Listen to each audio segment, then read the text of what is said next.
Welcome aboard the National Football Show. Dan Sileo here. And folks, I got to tell you, if you would have told me at the beginning of the year, and I was to throw this at Eagle fans,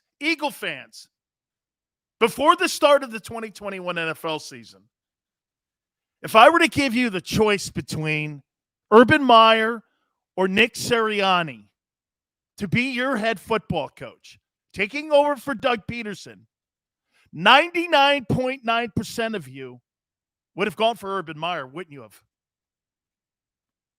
You would have went, give me Urban. Give me a guy here that's a proven winner. Give me a guy here that is, without a doubt,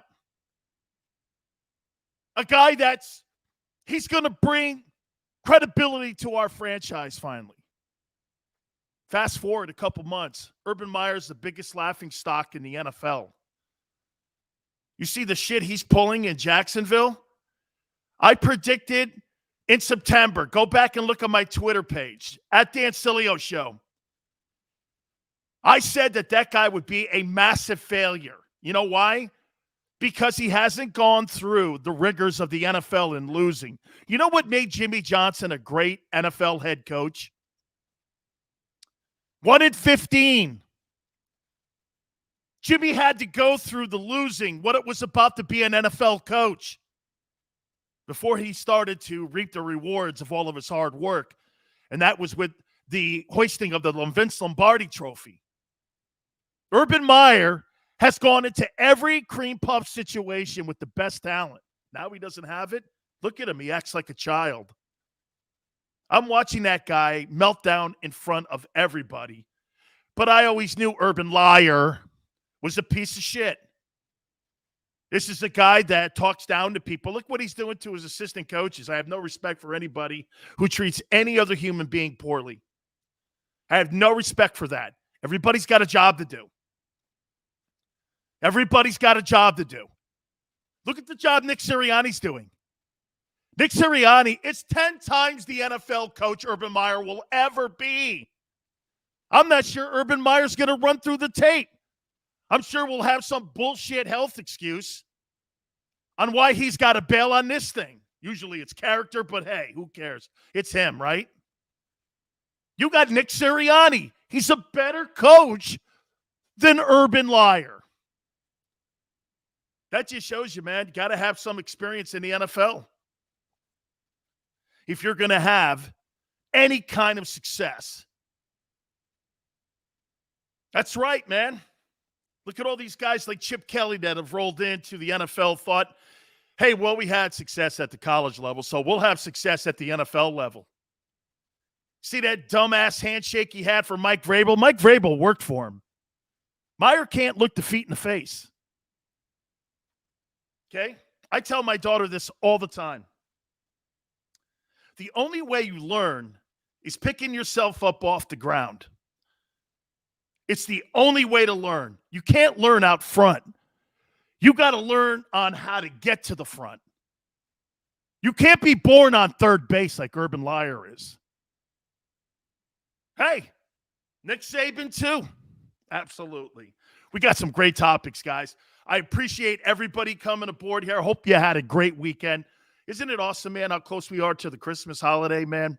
Really great time of the year. Football, we had Heisman Trophy over the weekend. Bryce Young, as expected, won the award. I'll tell you what, he's an impressive young-looking man. I mean, he is just impressive. Got out front, thanked everybody. The moment didn't seem too big for him. I am so, without a doubt, impressed with that kid. Takes over for Mac Jones, Heisman winner, going to come back for another season, going to be the number 1 overall selection in the 2023 draft. Kid special. Not the biggest kid on the planet, right? He's not the biggest guy. When you see him standing next to some of those other guys, you're like, size could be an issue when it comes to drafting him in the 2023 draft. Baker Mayfield wasn't the biggest dude on the planet either, but talent will end up winning that also over. So we'll see what happens here. Now, look, guys, please hit that like button. You guys are absolutely sensational for all the things that you have done for the show. We can't thank you enough. I like to throw a topic out. You know what? I'm not going to throw all 3 of the topics because I've got 3 of them. So I'm going to start this out with doing this. Okay, so the Eagles come out of a bye week, right? And you saw the Dallas Cowboys. Let's just say this. NFC East is over. Cowboys have won it. Is that fair? They're not going to have a nuclear meltdown on the way out the door. They're going to win the East. Okay? Concern yourself about winning one of these playoff spots now. Concern yourself with setting up the franchise for the next couple years. Because like I said, I think in 2023, the Eagles may have an opportunity to be actually better than the Dallas Cowboys. You know, I started thinking about what people were saying throughout the bye week and also over the weekend about the direction that the Philadelphia Eagles should go in. Let me say this to you. Let's try to have our cake and eat it. Why can't we? Why can't we have our cake and eat it? Follow me here. How many people want to give Jalen Hurts one more year to be the starting quarterback of the Philadelphia Eagles?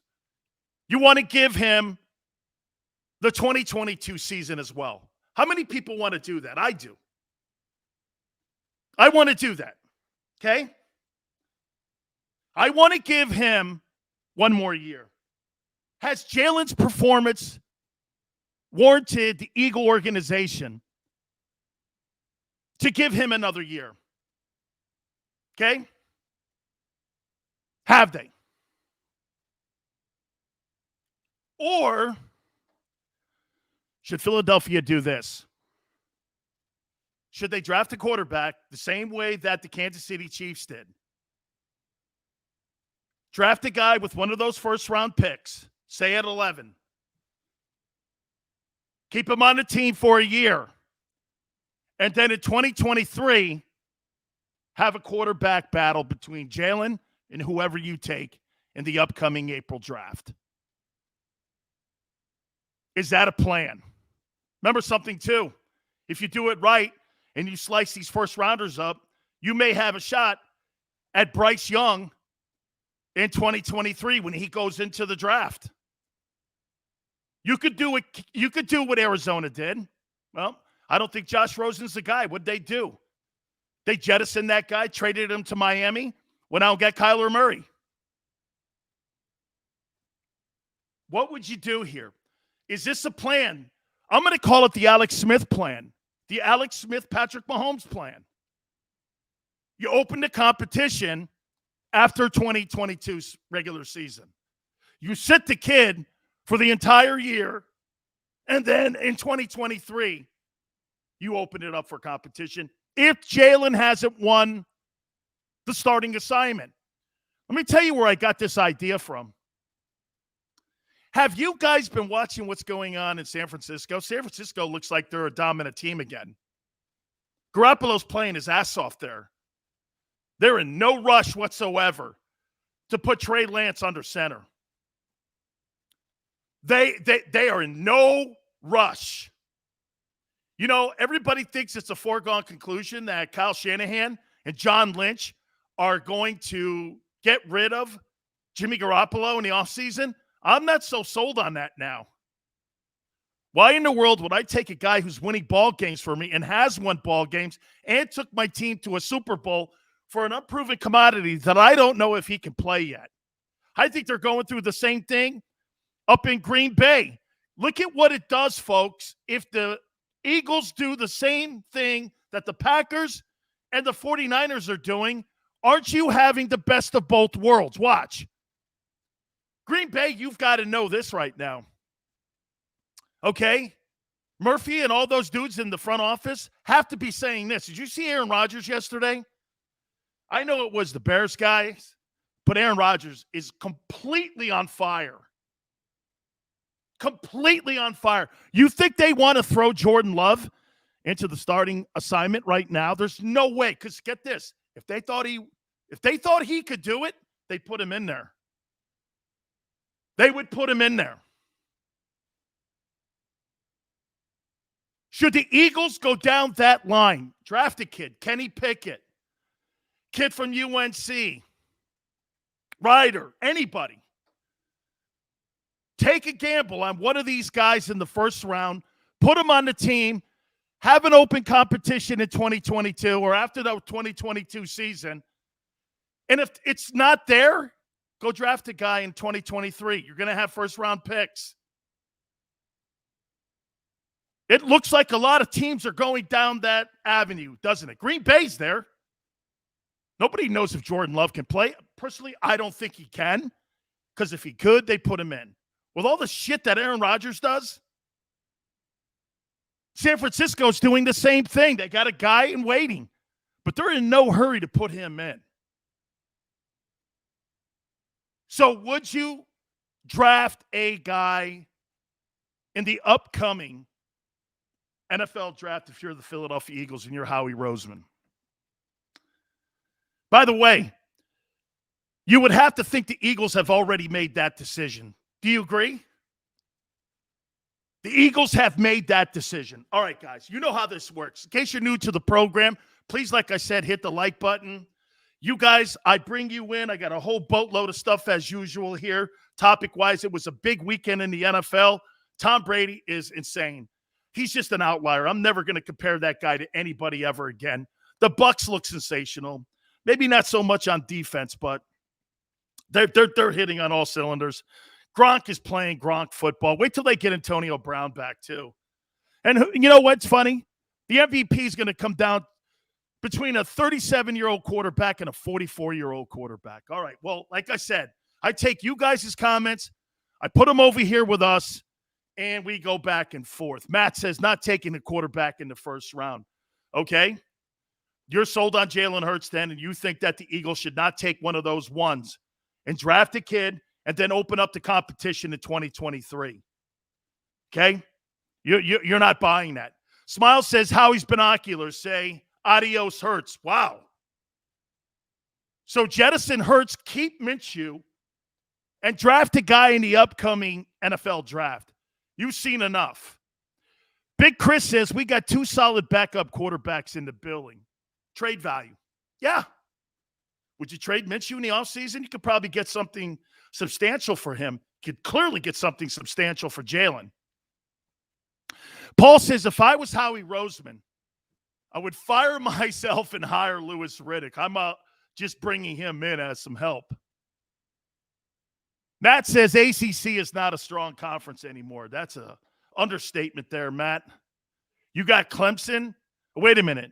You had Pitt and Wake Forest in your conference championship game. I think that's all you have to say there to that, right? Right?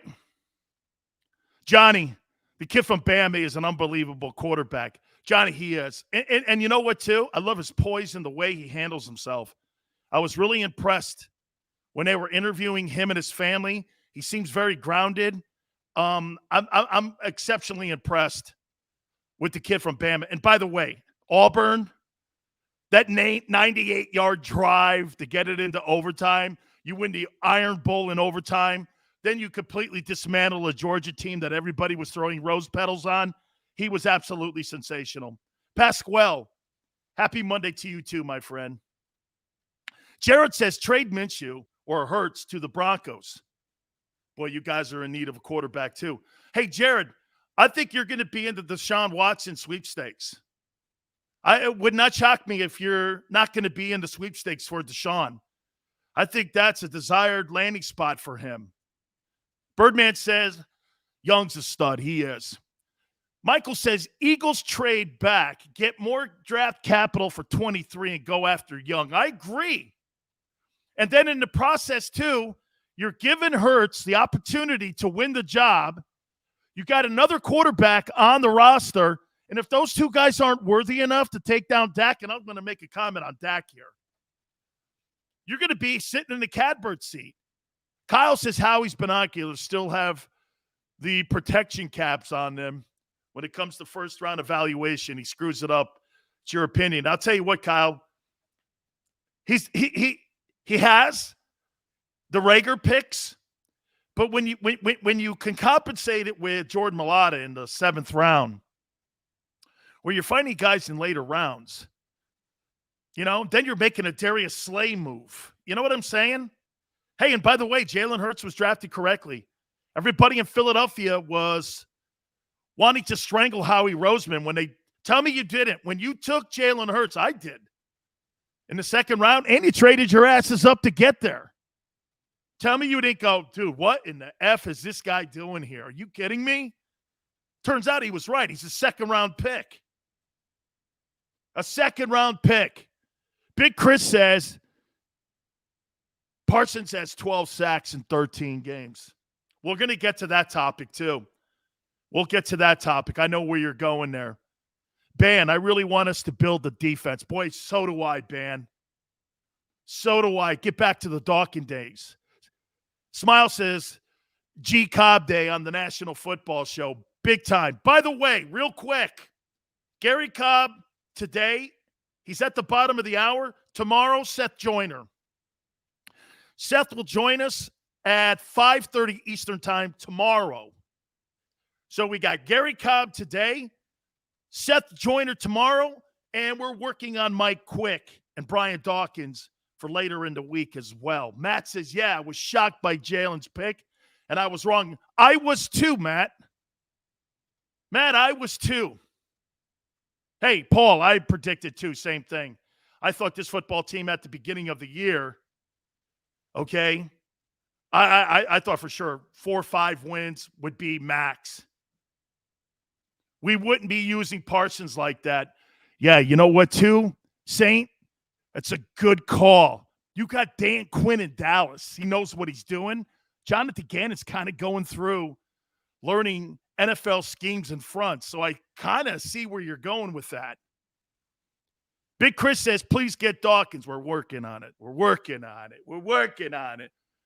By the way, man, okay, thank God we started on time here this week, man, right? So do you like the plan? I'm going to ask G. Cobb this too. Take a guy in the first round next year or not. Open it up. Give Jalen the 22. But I think you got to decide this. Has Jalen deserved 2022? Guys, we have to start getting into that conversation now. Has he earned 2020? Has his play this year? Merrill Reese said it last week on Friday. He thinks the guy has. Kyle says, I agree with his later picks. I just mean first day. I agree with you. Devontae Smith is great, but we needed – that was my take, Kyle. When I first came on the JAKIB Media channel, all the guys were a little bit, like, shocked. Even Krause. He goes like this. Krause Jr. goes like this. You don't like Devontae Smith? That's not what I said. I didn't like the position pick. I'm not a big fan of building football teams from the perimeter. Y's and Z's? No way. Especially when you don't have an experienced signal caller. I mean, if you had Aaron Rodgers or Tom Brady, that's one thing. But you got Jalen Hurts, who's an inaccurate guy, and you knew that going into the draft, and you still took a perimeter guy. I think that again, that was my issue with it. Shit, I was talking more even about Najee Harris. Because to me, I think the Eagles need more of a power red zone back. Okay, that's where I was going. Moore says the next 4 games will determine if he should get next year. That's fair. That's fair. Michael Lewis, we all thought we would be bad this year. Jalen got us. You're right. That's why you got to start thinking about, hey, man, did he earn that ability to be able to get 2022?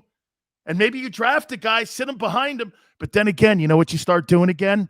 Then you create that whole Wentz and Foles and Hurts controversy again in your locker room. Do you want that crap in your locker room too? You got to think of that, right?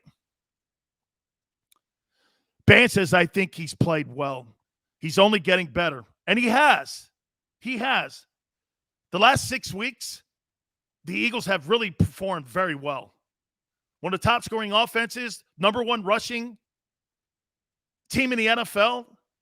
I believe they're 7th, or I forget what that number was, only giving up 17.7 points a game. Defensively, they're doing well. Bird Gang says he deserves another year because there is an elite quarterback in this upcoming NFL draft. That's fair also. You know, you guys keep bringing up Parsons and Smith as well. That was the other topic. If you had to do that all over again, obviously, I think we'd all be in agreement. Parsons would be the guy instead of Devontae Smith. And see, I would have taken Parsons, and I wouldn't have drafted Smith because the Eagles didn't need that position. You needed a veteran wideout. You needed to get into conversation with Atlanta before Atlanta sent, their wide receiver to Tennessee. You needed that guy. You needed Julio Jones on your football team. Can you imagine what Julio Jones, who would you rather have in the development of Jalen Hurts? Devontae Smith or Julio Jones? That's a dumb question, isn't it? I feel stupid for throwing that 3 seconds of my life out because you know the answer to that. And by the way, this is no shade at Devontae. I think the kid's going to be a great player. I think he reminds me of the guy in Kansas City. If I were going to make a comparison for Devontae Smith, he reminds me of Hill in Kansas City. He could be that kind of guy. Absolutely.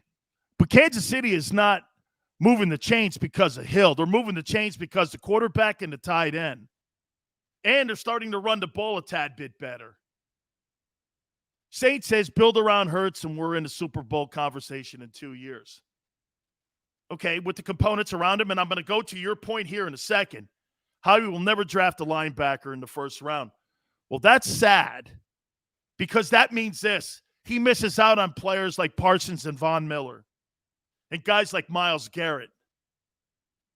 Bobby says Julio Jones is always injured, becoming a factor over the last 3 or 4 years, has it not? Big Chris is Hill's way faster. Chris, I'm not talking about running a 40-yard dash between each other. I'm talking about similarities in game. Birdman says Devontae doesn't have the same game as Hill. I'm talking again about speed and being able to get separation. I'm not talking about a track speed race.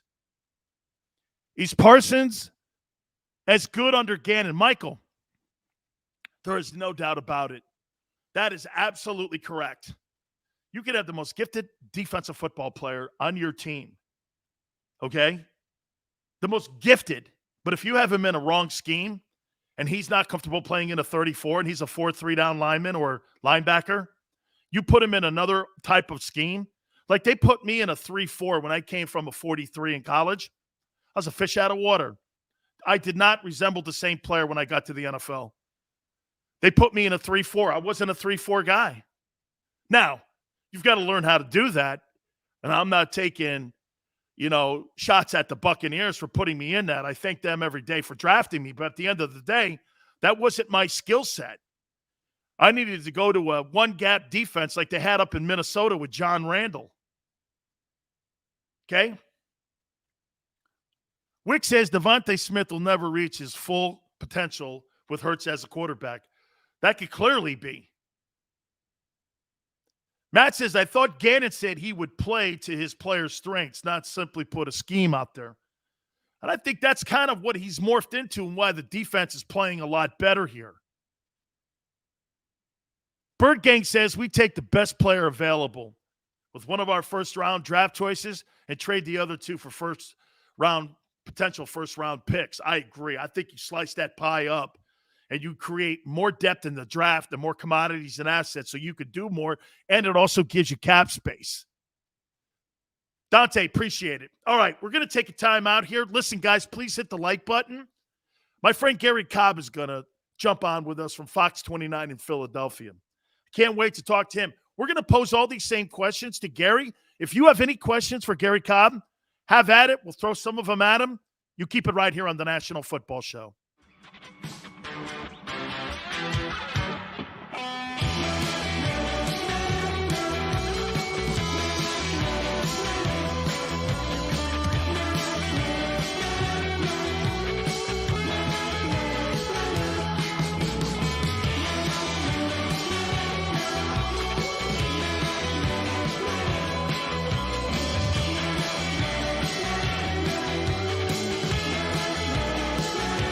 At Stateside Vodka, every new customer gets the world's best rocks glass. Free. What's that? A rocks glass? You're telling me that bottle is cut in half? You could say that. Holy shit. The glass is for cocktails, right? It's for this, this, and that. Is the length of the glass equal to your... You betcha. But is it made out of... Glass? Yeah, okay, but is the rim... Smooth? Will you stop doing... That? I'm the professional here. And you're telling me I can get one of these glasses for free? That's right. One free rocks glass per customer with each first-time purchase of Stateside Vodka. All from the company that's highly awarded. 0 carbs, 0 sugar, and deliciously tasting vodka. So good, it just disappears.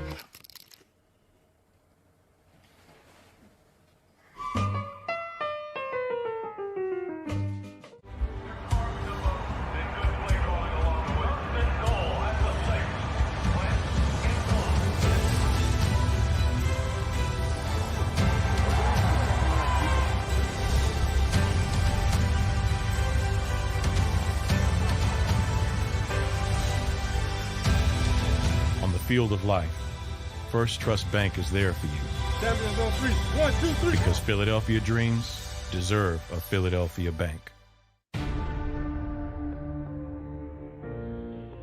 When it comes to the fight against insurance companies, large corporations, and the healthcare industry, injured victims are always the underdog. But that doesn't worry us. At Messa & Associates, we're an injury law firm from Philadelphia, and we come to fight.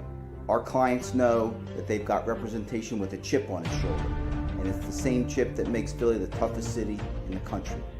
Call 215-568-3500 or visit us online at messalaw.com. Messa & Associates, the toughest injury firm in Philadelphia. Go for the midnight dares. Go for the game.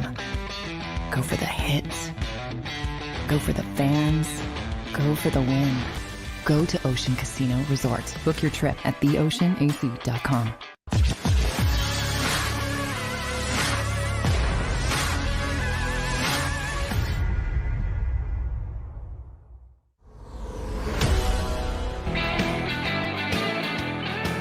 Welcome back. National Football Show. Your boy Dan Sileo.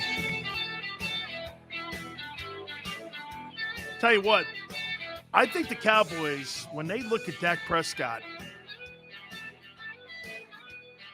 you know, I've said this before to you. I think Dak is a hell of a quarterback, and I think he is the perfect face of the franchise for the Dallas Cowboys.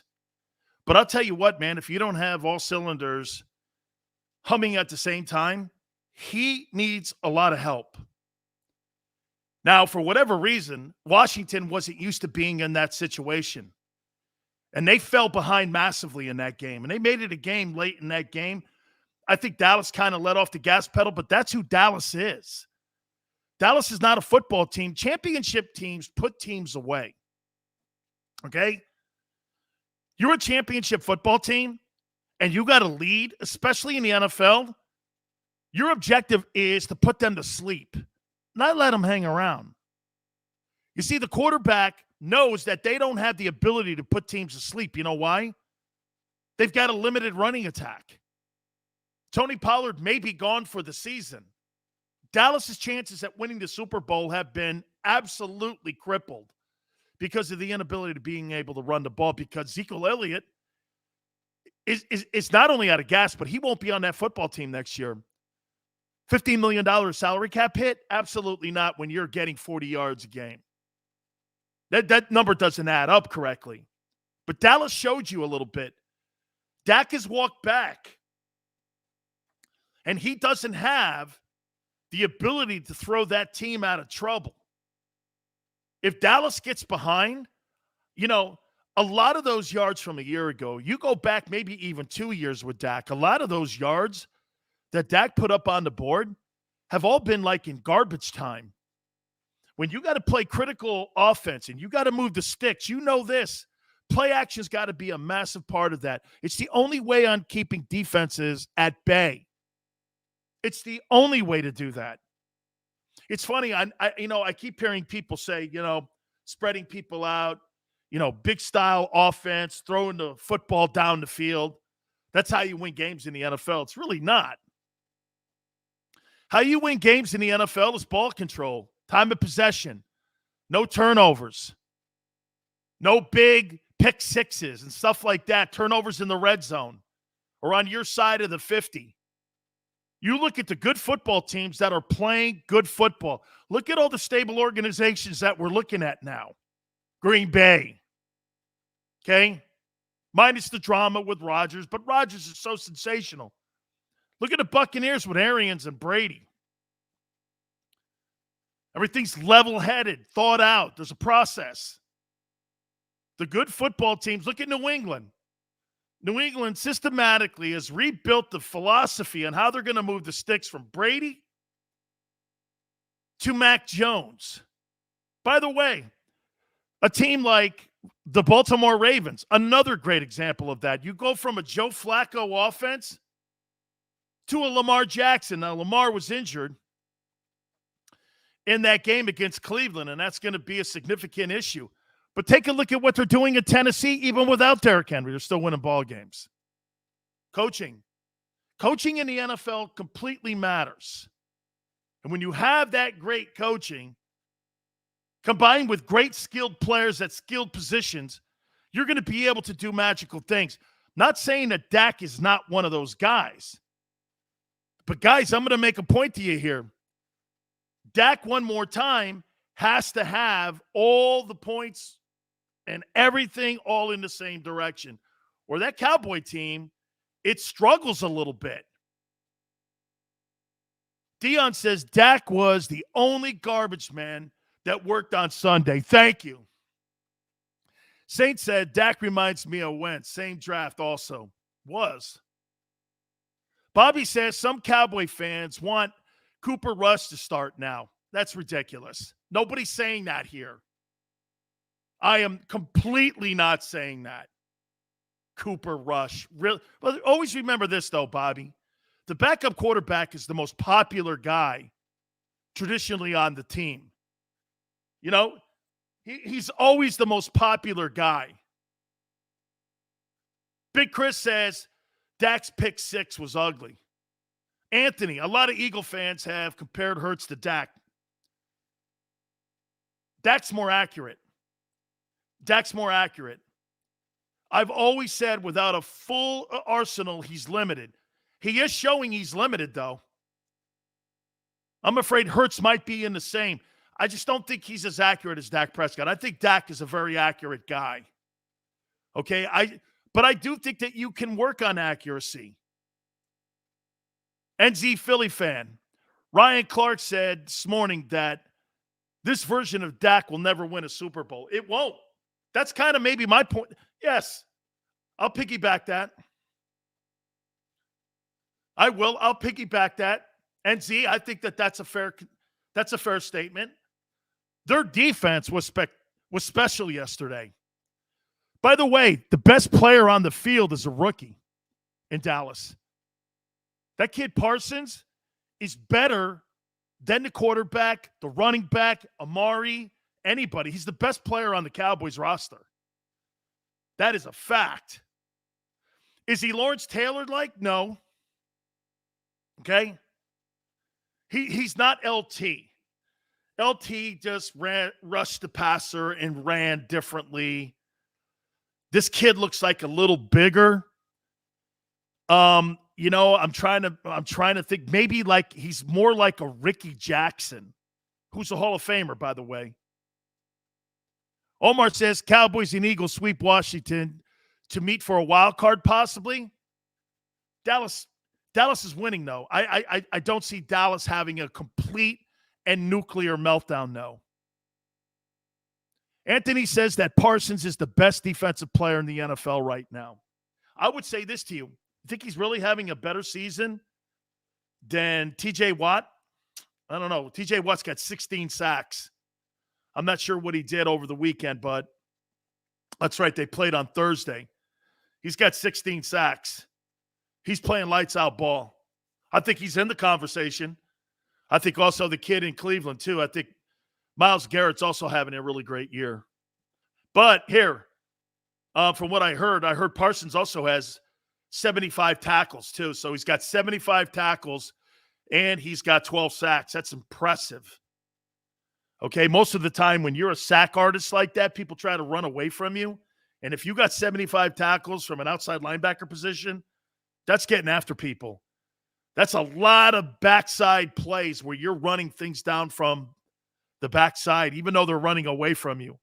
You know, the big trick when you have a guy like that, you run at him. You don't run away from him because that kind of guy is going to make plays.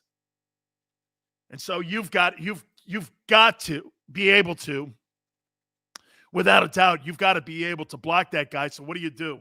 You run right at him. Big Chris says, Eagles beat Dallas, get the wild card, and beat Dallas in the playoffs. That'd be your dream. That'd be your dream? Of course it'd be your dream. That'd be your dream? All right. All right. Hey, we're going to take a real quick timeout. Guys, please hit the like button. I'm going to try to run down my friend Garry Cobb. Keep it right here on the National Football Show.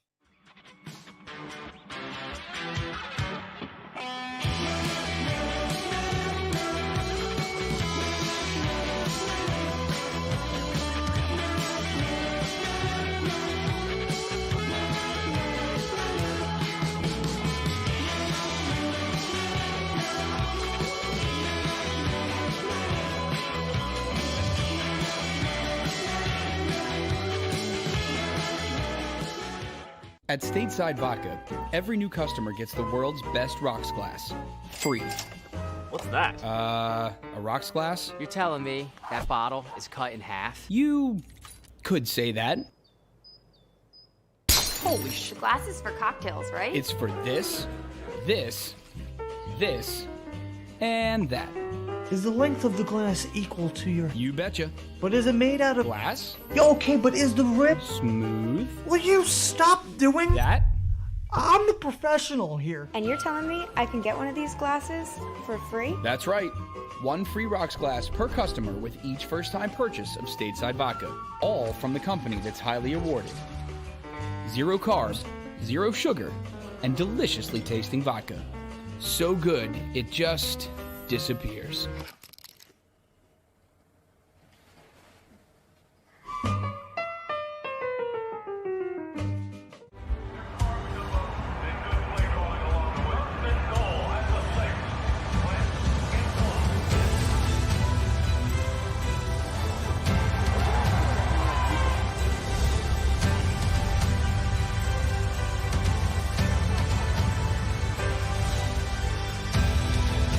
Field of life, First Trust Bank is there for you.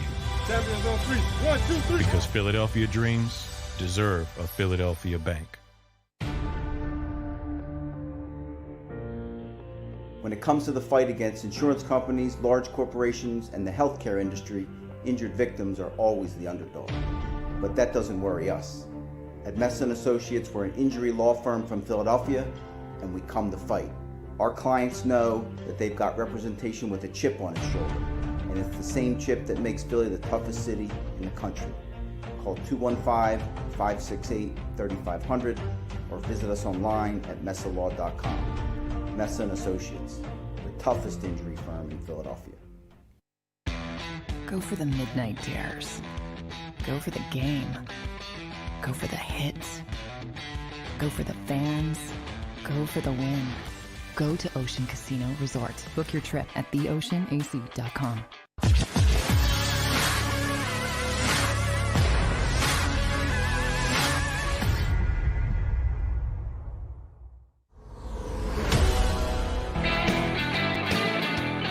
Welcome back, National Football Show. Your boy Dan Sileo. We'll run down our friend Garry Cobb.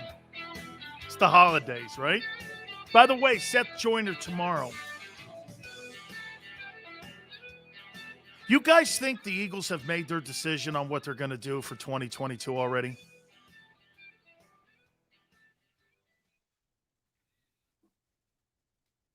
I do. Okay?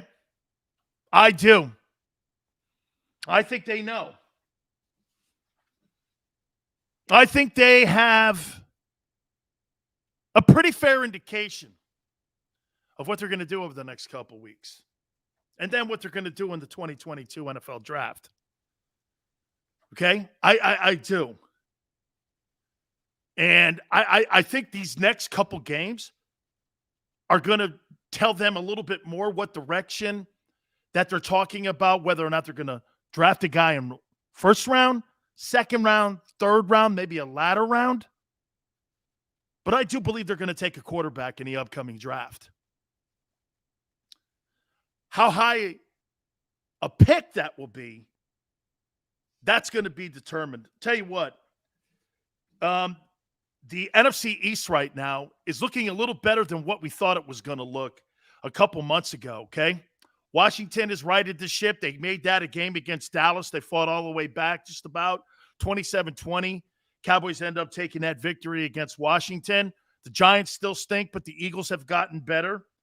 And they're coming out of the bye, and they got that same Washington team this weekend. And we bring our friend from Fox 29 in Philadelphia, Garry Cobb, into this. And Gary, let me start it out by saying this to you here. Do you think the front office with the Eagles, Howie, the owner, do you think they know right now what their plans are for 2022 and 2023? Or do you think these next couple weeks still going to determine what direction they go next year? I mean, because think about it. Look at the dual track plans they have going on right now, Gary. San Francisco, they got Trey Lance in waiting. They're not pulling Garoppolo out of there. Look at what they got in Green Bay. They got Jordan Love there, and they've got Aaron Rodgers. They've got all these guys in waiting. I threw out this morning here, I said, why not do this? Why not go this route? Give Jalen 2022. Draft a quarterback in the first round, maybe at 11. You open it up in 2023. If one of those guys aren't your guy, you trade out of these next two picks that you have going into the 2022 draft. You turn them into more first rounders, and maybe you go after the kid from Alabama. What says you on where they are right now? Do you think they know what they're going to do? No, I don't think they know what they're going to do. I just think that, nobody's jumped out. I mean, you look at the talent. I mean, of course, Bryce Young, of course, he looks like he's a special talent. But he's not there yet, so you can't, if they could, they would say, yeah, we'll take him. But none of these other guys have really jumped out at anybody. You don't hear a name that's resonating this late. Usually they've already got their eye on somebody. The guys, the special talents have really just kind of shown up. I don't see that person. And I think with Jalen, it's, you like some things, but clearly he has not sold it up. You can't say sold it up. You could say that he has shown some of the qualities, but the big quality you want, which is, he's shown it with his legs, but with his arm, you can't say he's shown us that, look, he is the guy. Now, Justin Herbert, you look at him, you look at Josh Allen yesterday, you can see his talent, but nobody's jumped out at anybody yet. And I think what they're looking at is they're considering all of the options. I think that they are, they look at some of the quarterbacks that you might be able to get, but are they going to be able to get them? Do those elite quarterbacks want to come here and they see where they got enough receivers they're throwing the ball to? No, nobody's going to get excited about playing here just yet. So I think it's a kind of thing. It's all in progress, but I really don't think that they've made a decision. And I haven't heard anything. I'm around there. I talk to people that are around the Eagles. They say they're looking, and everything is still up in the air.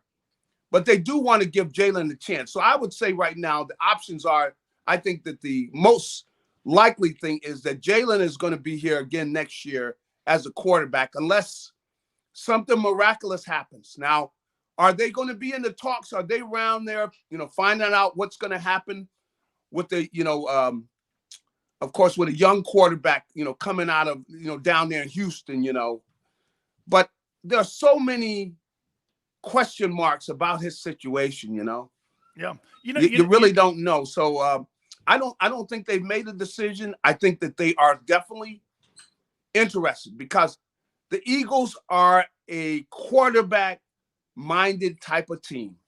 And, the owner, and I don't think he's got to apologize for being like that. But he knows that, look, this is a quarterback-driven league. It is. I mean, looking at Brady there yesterday, you look, how many times? I mean, nobody's thrown for 300 yards against Buffalo, man. He carves them up. They come back, and when it's on the line, he throws a dime, boom. Everybody drives safely. Yeah. Hey, keep your ticket stubs because you'll want to remember that. And the thing is, Matt Jones, which it proves that the quarterback position is so important in the NFL. That's why Jeffrey Lurie is driven, the organization that way. And you can't blame him because this is a quarterback-centered league. If you got a special talent, what about Aaron Rodgers yesterday? Ugh.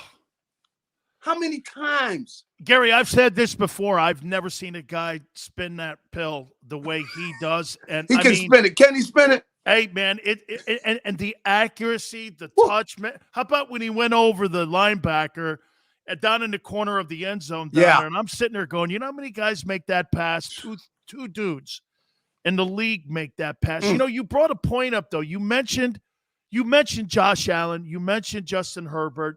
And let me throw in Patrick Mahomes. Yeah. Those guys were drafted, but get this, other guys and multiple picks ahead of them. Yes. Those guys were picked. I mean, there was a big question mark on Josh Allen coming out of Wyoming. There was a big question mark with Mahomes coming out of Texas Tech. I mean, all of these guys here.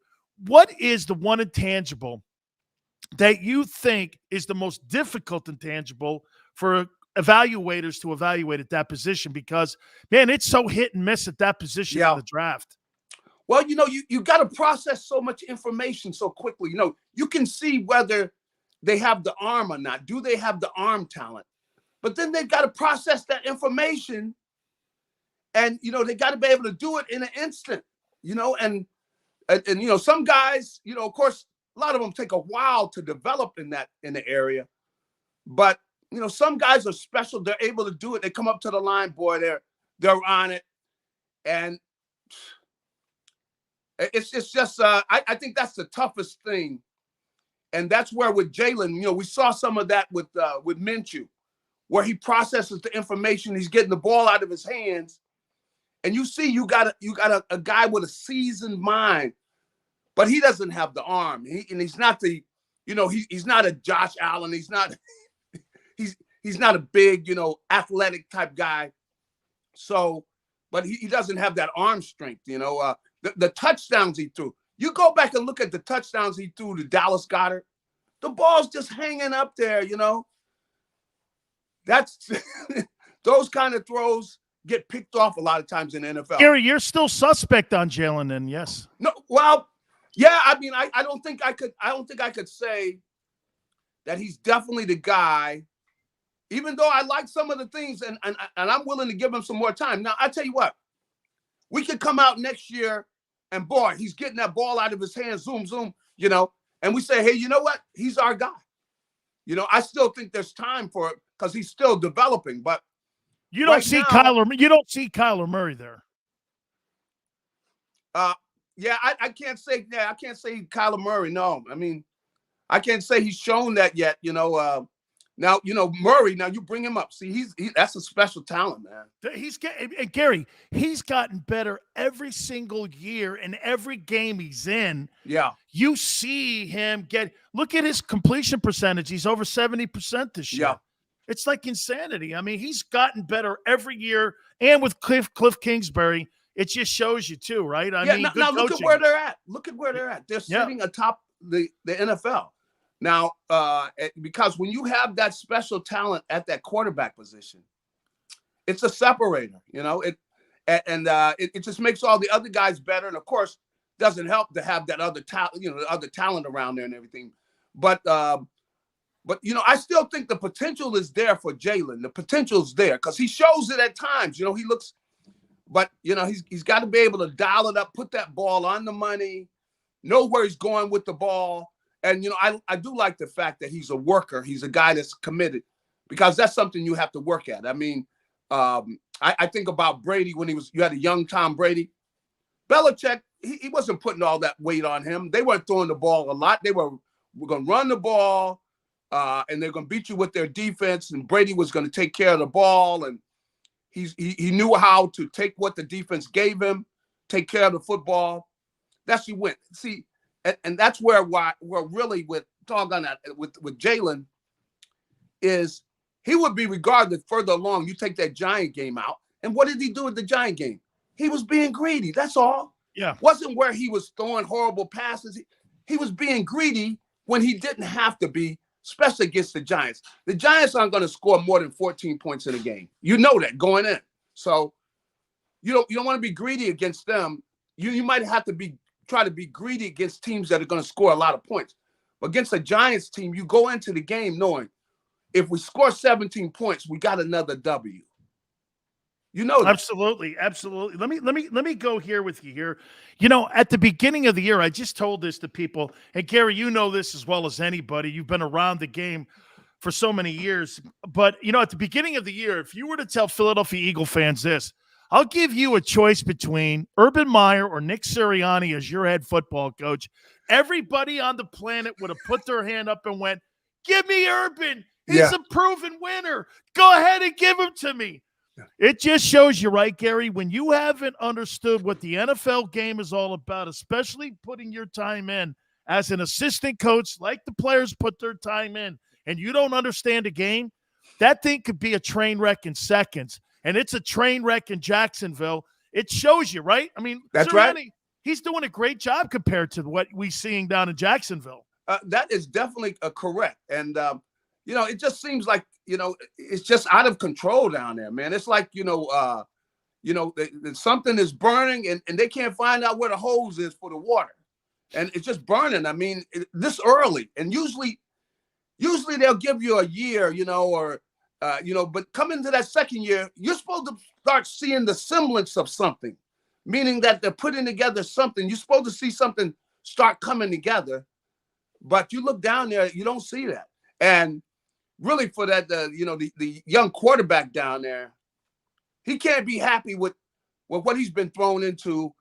And they're probably they're putting too much pressure on that kid, because you want to slow feed him. Even if you're going to lose, you lose where you're running the ball and you're taking care of the ball at least, but it just seems like it's just mayhem down there. It's complete chaos. Let me throw one also to this. The internet was blowing up over the weekend because, Parsons, as you see with Dallas, he is. I make this comparison. When I see Parsons, people want to throw LT, and I'm like, no. Yeah. More like a Ricky Jackson kind of guy, like that, a bigger dude, because LT ran that hula hoop like very few people ever did, getting around that corner. I don't think there'll ever be a linebacker pass rusher like that. Maybe Derek Thomas was in that category. But, do you think, if you look back on that, I mean, Garry, they had a shot at him, the Eagles. You think they're all good? They think they're all good with Devontae? Looking back on that and going like this, amen, because they drafted from the perimeter. You and I want to build teams from the inside out. How do you think they look at that? I think they still feel good about Devontae. Okay. I mean, but they're looking over their shoulder. They're going like, my God, look at this kid. And I tell you, I saw the kid when he was 14 or 15. And he really had an NFL body then. He was 14 or 15 years old. Just a freshman in high school, the NFL had identified him as a surefire NFL player. Because Garry, do you think teams got scared because he opted out of COVID his last year at Penn State? Yeah. And like Kevin Colbert said at Pittsburgh, he said he was going to kind of hold that against some of the players that didn't play through COVID last year. And do you think that also kind of maybe made the Eagles pause a little bit that he didn't play a year ago? Maybe it did. I could see where I think they probably did hold that against them some, because they took off that last year. And but when he decided to do it, as I start thinking about, the kind of money he's looking at and everything, and I mean, and I love playing in college and everything. But look, this is, I mean, how much money is the kid talking about? He's going to chance all of that to play at Penn State, and Penn State's great. I mean, I love college football. But when you're talking about that kind of money, yeah, you can understand why this kid, he'd already shown everybody everything he needed to show him. And the kid, oh, yes. As fast as he is, as big and powerful as he is, and it's just like, he's going to do nothing but get better and smarter. They have got, I mean, this kid can do everything. And, he could cover up a pass if you needed him to. He's just a phenomenal athlete at his size to be running with guys. But the big thing he's got is he's got instincts. He's got great linebacker instincts where he knows where he's always going to be around the ball. And he's just a great athlete. And to see him go around, I'm trying to remember the guard for Washington, the Pro Bowl guard. I can't think of him. I'm trying to remember his name. He's been there for a while because he always had battles with Fletcher Cox for years. But anyway, he beat him like a drum, man. Went around him, like attacked his shoulder, and he's not really as a specialist as a pass rusher. He's doing that as they're asking him, what could you rush the passer to? I mean, he's just amazing. And what he's doing to the NFL, I've never seen anybody do this to the NFL. He's making guys look like they don't even belong. Sheriff. Sheriff. Yeah. Gary, you mentioned something. Maybe the difference from our time to today is the hybrid guy and the versatility. Like when you and me played, like when you played, yeah, you were an inside linebacker, outside linebacker. You were gonna. These guys today could go 34, 43, put their hands in the dirt, stand up, do this, play a tight end like Gronk, get on. There's so much more versality. And I'm not suggesting players, see now. There's more of that in today's game, right? Do you agree? Yes, there are. There are. And see, the big thing I see also is, you see these tweeners. Yes. Which is, you see these Kevin Green kind of guy. Yeah. Where you got guys who they can play wide out or they could be a tight end. That's what you got in Micah Parsons. You got a guy who could be a defensive end, he could be a linebacker, or he could be a DB. He's fast enough to be a defense. He could be a safety, Runs a 4.3. Or for that matter, really a corner. I mean, the kid runs a 4.3. Yeah. So to be that kind of athlete, I mean, that's 4.3. It's just a matter of him staying healthy. The kid's going to do some phenomenal things. Gary, 4.3 at that size and speed. 4.3 at that size. It's crazy. You can see he's got that kind of burst where he closes on people.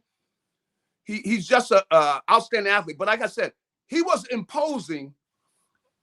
Now, it just so happened. I wish I had.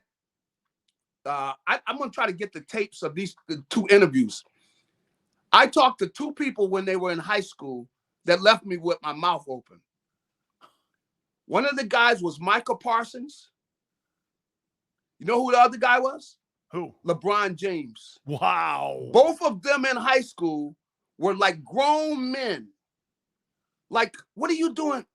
What are you doing in high school? LeBron was like that too.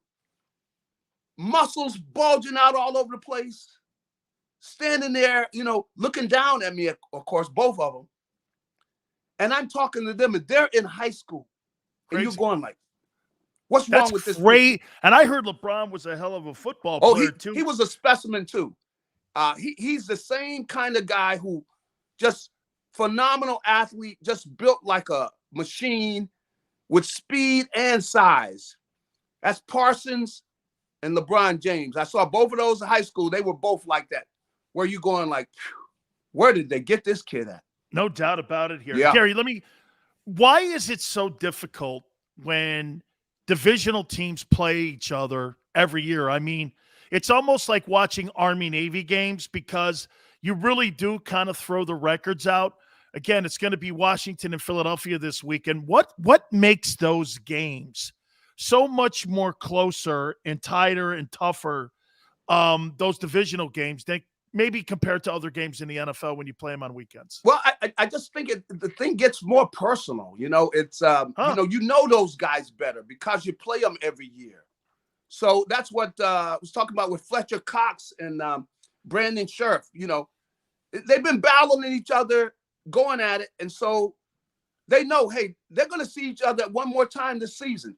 So, you know, it's personal. It means more. It just, you know that you're fighting always for this division, and they always put everything into these games. I mean, they always get it's a hard fought contest. They know each other, so it's going to be a fight up front, and it's going to be a play here or there because both of the teams, whether they're having a good year or not, they're going to play each other tough because it's personal. You know, it's almost like, you know, you're playing against one of your family members and you know you're going to have to hear it if you lose to them. So the guys don't want to lose to each other because they see each other more during the offseason because, you know, Washington's not that far away as compared to, you know, playing somebody out west or something like that. So these guys kind of know each other. And I think because it's gotten kind of personal, you know, when you're fighting family, that's where it gets tough. And usually these games are tight because both of these teams have been pretty good. They've been in the battle for a while, so they've always fighting each other. And I think that probably has a lot to do with it. I think it's going to be a hell of a matchup this weekend. Gary, my friend, thank you so much for always finding time. By the way, I'll make sure I tell Seth Joyner tomorrow hello for you, too. He's coming on tomorrow, and I want to thank you for making that happen for us. Thank you, my friend. That's great. That is Garry Cobb there. I appreciate it. Fox 29, make sure you always check him out. Guys, do me a favor. Please hit the like button. As you heard me say, Seth Joyner will be with us tomorrow at 5:30 as well. We're going to get to a lot of things that Gary said. Gary didn't seem too sold, did he? On Jalen. Is it really his whole career? Is his Philadelphia Eagle career wrapped up in these next couple games as we finish the 2021 NFL season? We're going to hit on that. We'll do it next. You keep it right here on the National Football Show.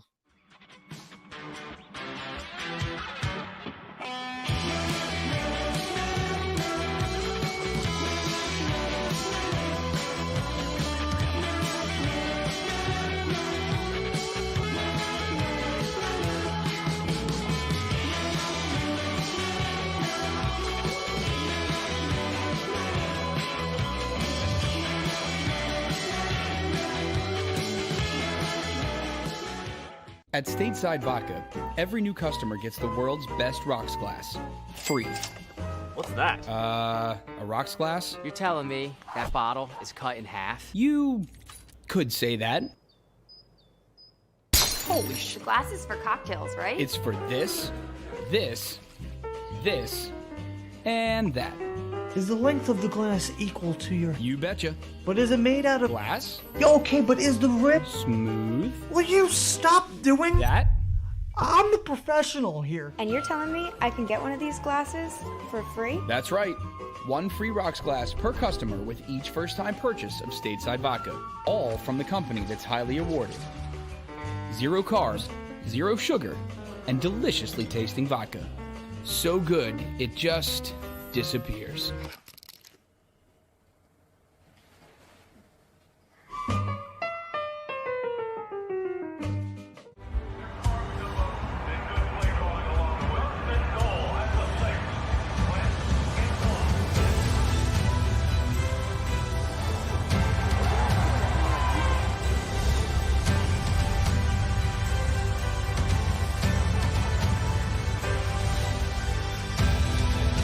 Field of life, First Trust Bank is there for you.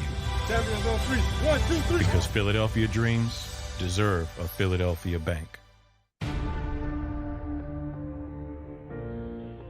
When it comes to the fight against insurance companies, large corporations, and the healthcare industry, injured victims are always the underdog. But that doesn't worry us. At Messon Associates, we're an injury law firm from Philadelphia, and we come to fight. Our clients know that they've got representation with a chip on his shoulder, and and it's the same chip that makes Philly the toughest city in the country. Call 215-568-3500 or visit us online at messalaw.com. Messa & Associates, the toughest injury firm in Philadelphia. Go for the midnight dares. Go for the game. Go for the hits. Go for the fans. Go for the win. Go to Ocean Casino Resort. Book your trip at theoceanac.com.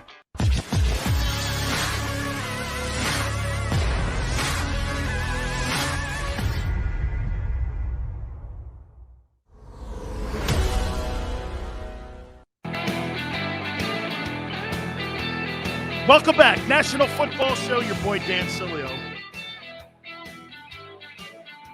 Here, how about this topic question for you? Would you rather have Justin Fields or Jalen Hurts? I personally think Justin Fields sucks. Okay? No way on the planet am I building my football team around that guy. There's absolutely no way. By the way, may be a great dude. This is not personal.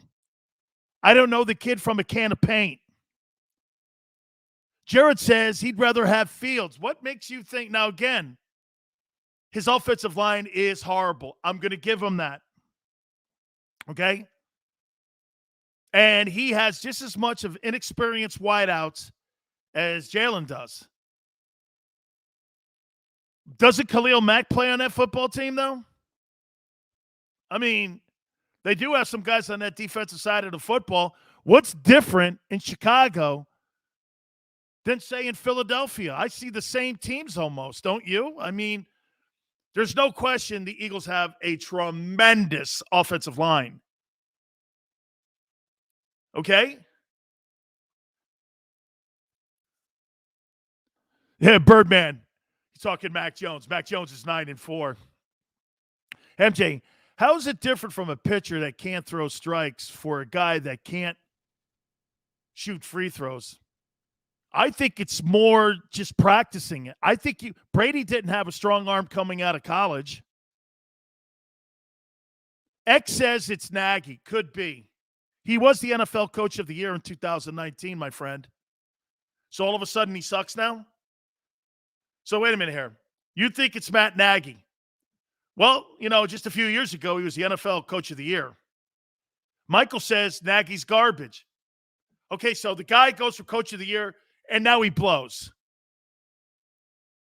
Oh, and he did it with Mitchell Trubisky.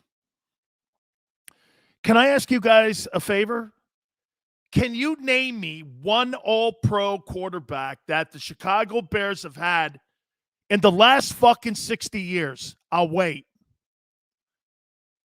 Not Pro Bowl, all-pro quarterback. Can you name him? I actually know this. An all-pro quarterback with the Chicago Bears. Jim McMahon never was an all-pro. Jim McMahon, in his entire NFL career, even in Philly, never played 16 games. That's right, Smile. Sid Luckman in the 50s. MJ, Bob Avellini, thank you. Who was that running quarterback the Bears had back? Bobby Douglas. You guys remember that dude? Man, I was a little kid when I watched that guy play. I think his name was Bobby Douglas, if I'm not mistaken. Right? Bobby Douglas? Does that sound right? I don't know why that. I remember Bob Avellini when I was a kid. But but that name Bobby Douglas, that guy used to run around all the time. Yeah. Justin Fields? Thank you, Hugh. Thank you, MJ. Right? Jack Kincan. Oh, man. Dude, that's back when my uncle played. That dude. Them are some old timers, man. That's when you rolled your helmet up and you put it in your back pocket. Yeah. You know what, too? Hey, let me just tell you guys something. You know what? When I first came on JAKIB Media, the Devontae Smith, Hey, Xander Jr. was doing this too. I mean, Xander was doing this. He was going, what do you mean? You don't like Devontae Smith move? Little did I know he was an Alabama honk first, right? What do you mean it's a bad pick? Just like Gary said, it's not a bad pick. It's not a positional pick that the Eagles needed. Okay? It wasn't a positional pick. Xander says, get his name out of my mouth. Yeah, man. You don't build your team from outside in. Patriots, look what they did. They went and got that guy, N'Keal Harry. He sucks. It was the only time that Belichick ever drafted a wide receiver in his entire time as a head coach, and it blew up in his face. Trust me, he'll never do that again. Wide receivers are a dime a dozen, dude. Julian Edelman. I mean, look, Jerry Rice is from Mississippi Valley freaking State. Jay Cutler. His wife was smoking. Okay? Fran the man went to Georgia. I think he's a Bulldog. Right? He's a Bulldog. But dude, you don't build your team from the perimeter in. You build your team from the inside out. That is a known fact. The Eagles won the Super Bowl doing that, building the best D and O lines. Why? Because they had the best skilled guys? And in the year they had some really good skilled guys in Donovan and T.O., you still couldn't handle the physicality of of the Patriots in that Super Bowl. Pittsburgh's, and the Patriots and all those teams fundamentally used to always build their team through physicality. I think that's one of the reasons why Pittsburgh this year is struggling, is because their O-line, that's the worst O and D lines in Pittsburgh I've seen in my lifetime. In my lifetime. Wade says, love it. The whole idea is Jalen runs with it before that happens. He is a steady offseason improver too. Always working hard. I think they already made their minds up. Thank you very much, my friend. I think they have, but I think they want to see how this finishes. Rex Grossman. He did get to a Super Bowl, didn't he, Bobby? Okay? He did get to a Super Bowl, right? Ooh, man, some bad news here. Jonathan Allen, that first-round draft choice out of Alabama on Washington, is out for COVID, and Quez also is now placed on the list. Okay, so I'm assuming those guys are not vaccinated. Not that I care. Okay? I think these protocols are stupid, personally. Okay, that's just me. I think they're stupid. Okay? Okay, I mean, let me get out of it. X says the addition to 17 was a hood slot cornerback, one player out of his mind, a wide receiver in the power back. That's kind of where I'm going. Okay, Allen could play. Just some clarification from Xander. He said Allen could play. He's vaccinated. So there's like a couple days where he's got to go through some tests. And if he shows up with consecutive tests, from what I'm understanding, then he gets an opportunity to play this weekend. So that's cool. MJ says Randy Johnson had tons of walks in the minors, but sometimes the upside is so great. Yes, MJ. Hey, I'll give you another one. I'm a big student of baseball. If you ever take a look at Sandy Koufax's numbers, Sandy Koufax, he sucked in the early part of his career. That's why he only has 167 victories. Everyone was like, Koufax is the greatest left-hander ever to pitch. Well, this guy's not a 200-game winner. Jack Morris has more wins. Andy Pettitte has more wins than Sandy Koufax. But Koufax, for that 5 years, was one of the most dominant lefties and one of the most dominant arms in history. What happened? Found his fastball. Found that off-the-table curveball. You watch all these YouTube things of him, compared to what he was when he was in Brooklyn and then when he went to L.A., Koufax was two different people. Same thing with Mariano Rivera. Mariano Rivera was going to get cut in baseball. Then someone taught him the cutter. Changed his career. The greatest closer in baseball history. Greatest closer of all time. Hugh Carlton was great pretty much his entire career, even when he was in St. Louis. Corey, thanks for coming aboard, brother. Randy Johnson, if I'm not mistaken, Chris, I think he started in the Montreal Expos organization. I think Pedro started up there too, if I'm not mistaken. I think Pedro, dude, if I got to think, I think Pedro, Randy Johnson, and I think Walker all started in that Expo organization, and they were in the same group, I think. If I'm not mistaken, I think Larry Walker, Randy Johnson, and Pedro were all in that organization in Montreal. East Cannon for life. Hey, East Cannon for life.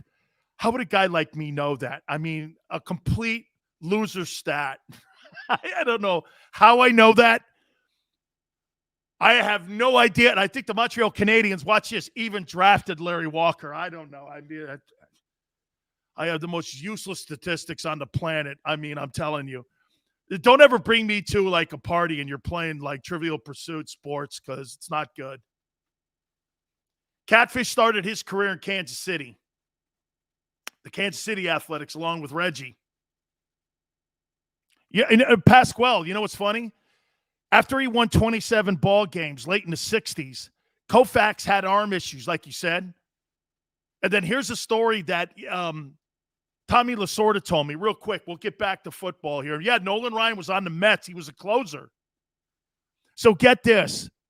I was friends, obviously, with Tommy Lasorda. Lasorda told me the story. By the way, my cousin's Bobby Valentine.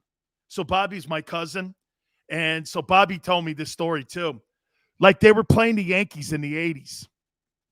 And they were getting ready for the Yankees. So Lasorda had Koufax come out and pitch down at Dodgertown. Dodgertown used to be in Florida. So they were getting ready for the Yankees. And so Koufax. So you had, get this, you had Say, you had Baker, you had Lopes. Who else was on it? Garvey. You had all those big guys on that Dodger team, right? So Koufax is throwing 100 miles an hour, breaking the pitch off. Finally, Garvey goes over to Lasorda and goes, I think he was 47 years old. He goes over to Lasorda and he goes, dude, can you tell him? We're trying to get ready for the World Series. And Koufax is striking him out at Dodgertown, getting ready for the World Series. This was like in the early 80s. And Koufax is just fucking ripping these curveballs off at him. And Garvey's like, okay, we get it.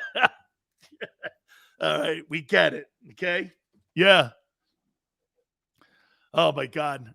No. 69 Mets, Chris, he was on. He was on that staff with Seaver and Kuzman when they beat Baltimore in 6. Yeah. No, he was on that 69 team, not the 86 team. Wasn't on that team, yeah. 86 was Sid Fernandez, Doc Gooden, them dudes.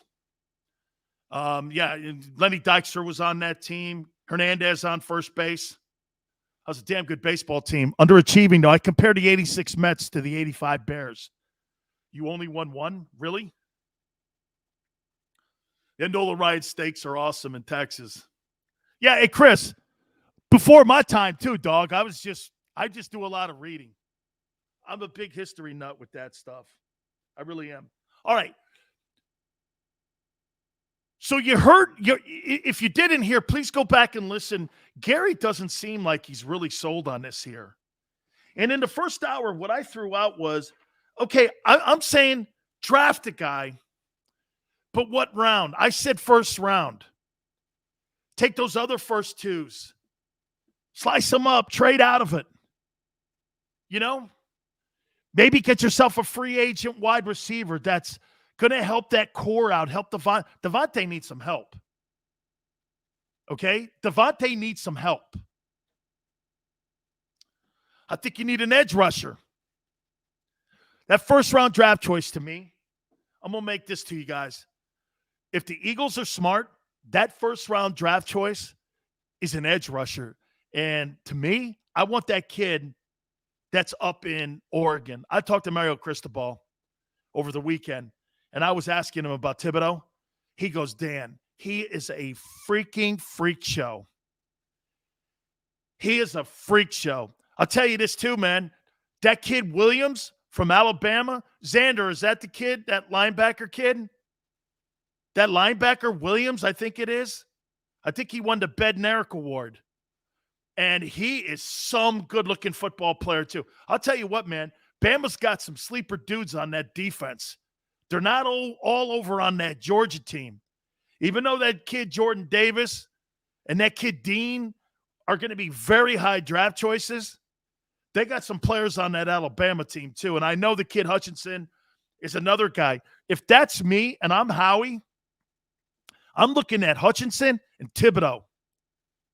Those would be my two dudes. Okay? Can you imagine a Michigan man in Philadelphia? That kid, Aiden Hutchinson, would fit in so awesome. The only problem that I have, when you look at him and you look at Aiden Hutchinson, he is 6'6". And some are telling me he's closer to 6'7". That's Reggie White size. Hey, man. Hey, 6'9". That kid, Jordan Davis, I didn't realize he was 6'5", 350 pounds. Can you imagine him and Jordan Mailata in training camp? I mean, those two dudes, and then also, too, the kid that's lined up next to Mailata. You'd have three of the biggest people on the planet. Plus, with Fletcher, holy shit. Guys, that's a big team. Holy cow, man. That's a big football team. You get them dudes. You got a big football team now. You know, that's always been one of the big things with the Patriots. The Patriots have a huge football team. They are huge. Hey, by the way, what do you guys make of this kid, Tyler Heineke? This is who we're going to see this weekend when the Eagles take on Washington. I watched that game over the weekend, and I watched it pretty close. You know who he reminds me of? He reminds me of Brett Favre. You know, he's a gamer. Sometimes he just looks terrible. Sometimes this guy's beaten Tom Brady. Okay? I mean, this guy's put up a pretty good-looking resume this year.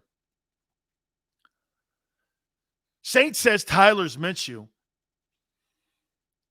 I don't know, man. I think he's better than that. Yes, Chris, Bills are a small team. They are. That's why they're having troubles, in my opinion, stopping the run. That was one of the reasons why I thought the Buccaneers took control of that football game, was because they were able to get Fournette going early. And when they got Fournette going in that game against the Bills, you saw play action open for Brady late. That's why you started seeing him hitting people more, especially Gronk coming down the seam. Yeah, he did. Heineke got rocked yesterday. Milton Williams, that's it, Wick. I think he won the Bednarik Award. He's a good-looking player, and another one of those kind of guys. In my opinion, you can rush him. He can play inside or outside for you. He's another one of those kind of players, man, that's a versatile dude. MJ, I saw this. Pro Football Focus said that the Eagles have the 9th best roster with 3 first-rounders. Building something special. Absolutely. I saw that too. I did. I saw that. Ewing. Sills, if Tyler had a line, he would be a problem. Yeah. Yes. I think they're getting better in the O-line. Milton is Cox 2.0. Cowboys D is like the Bills. If you go power, you can bully them. Boy, that is so true, X. That is so true. If you get up on the Cowboys, see, to me, I think Washington made a mistake. You needed to run that fucking ball, man. Challenge them up front. Throwing the ball, you've got to do a better job of managing first and second down, in my opinion. And I thought that Washington did a poor job in the first half against Dallas. You know what? Here, let me ask you something. If you're Dallas, do you guys feel pretty good coming out of that game? Yeah, William, I saw that. Jonathan Allen of the Washington Redskins is now in COVID protocol. But Xander says there's a potential he could still play. Okay? If you're Dallas, are you happy with the way they won that game? I went like this. Man, you let that team come back in up on you like that? That shows me they can't put teams away. That means they're limited in a running attack. Hence, who's the best running team in the NFL right now? Your Philadelphia Eagles are. The Eagles are the best running attack. Chris says Dallas got lucky. Chris, I think, again, no running attack. Dak's not – that football team, guys, is not winning a Super Bowl. X says you're nervous about Dak. I'm not nervous about Dak. Patrick Mahomes makes me nervous. Kyle Murray makes me nervous. Herbert, Allen, Brady, Rodgers. Here, I'll name them. Here's the quarterbacks that make me nervous. Maybe Matthew Stafford a little bit. Not always. Murray, he makes me nervous because he could do more things. Russell Wilson makes me nervous. Tell you this, you know who might be playing some of the best football in the NFC right now? Jimmy Garoppolo's playing great. Greer says, nervous about a game manager? Game managers? No. Hey, Greer, I'm worried about winners. I don't know what game manager means. If people call Tom Brady and Joe Montana and Peyton Manning game managers, if that's what that means, I'm in. I'm okay with, yes, I'd be nervous about those guys. Lamar Jackson ain't no game manager. That dude ain't no game manager. He ain't managing nothing, man. That guy's trying to win ball games. Dak Prescott, I know what hey, Greer, I know what you're talking about with Dak. Are you really nervous about a game manager like that? I got it. Somebody throws something out, you go, Sills, I'm being sarcastic. You know what sarcasm is, right? Hey. Wick says Gainwell is underrated. Dude, he's a guy. He's a guy, man. Dude, how about this? Can I say this? And maybe you guys disagree. I think your running backs are decent. I don't think they're great. The Miles Sanders kid? San Francisco's got 6 of them guys. Gainwell? Another guy San Francisco would pull off the practice squad and put him in there and gain 100 yards. They don't look special to me. I mean, when you look at the Eagle running backs, you see special? I don't know. I see really good.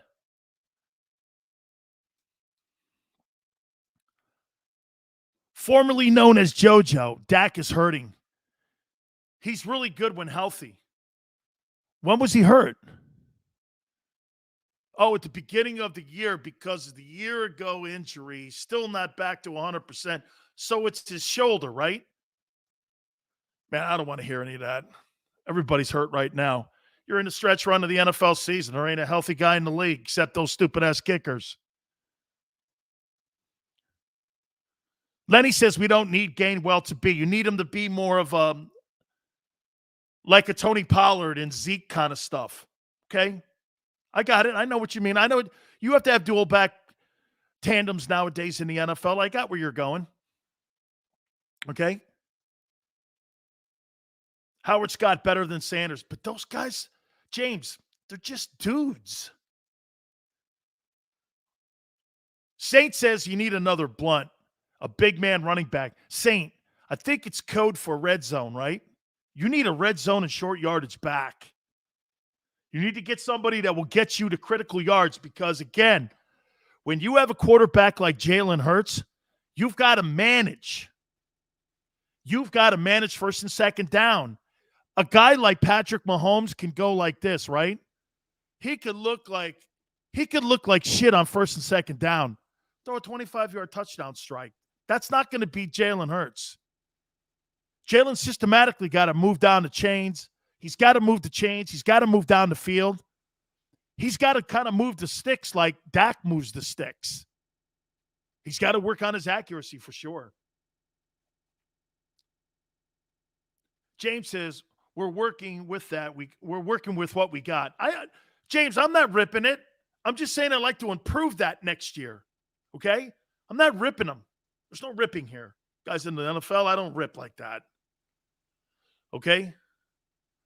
Matt Hatter, Blunt.